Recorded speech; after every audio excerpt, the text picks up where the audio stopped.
Kita awali dari informasi pertama, hujan deras disertai angin kencang yang melanda wilayah Kabupaten Majalengka mengakibatkan dinding panel lantai 2 Bandara Kertajati mengalami kerusakan. Sampai kayak gini, hancur. Anginnya badai banget. Semua dievakuasi. Inilah detik-detik saat angin kencang menerjang kawasan Bandara Kertajati, Kabupaten Majalengka, Jawa Barat pada Sabtu petang kemarin. Lagi badai. Plafon bandara. Dalam rekaman video amatir milik petugas Bandara Kertajati ini, terlihat kondisi dinding panel yang berada di lantai 2 mengalami kerusakan yang cukup parah. Dinding yang terbuat dari gypsum terlihat bertebangan saat terjangan angin kencang. Kayak gini, hancur. Anginnya badai banget.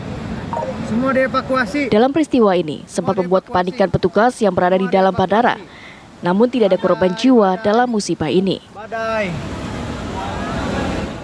Kertajati itu disebabkan karena angin yang sangat kencang gitu, yang terjadi pada hari ini di pukul 16:23 yang menurut BMKG ini adalah yang terkencang sepanjang yang pernah terjadi, yaitu 58 knot atau 107 km per jam, sehingga dinding bandara di lantai 2 yang terbuat yang kebetulan panel gypsum itu terjadi kerusakan gitu. Tapi peristiwa ini memang tidak menimbulkan korban jiwa.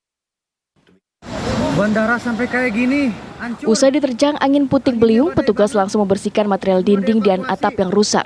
Hingga saat ini, petugas belum bisa memastikan jumlah kerugian dalam kejadian ini.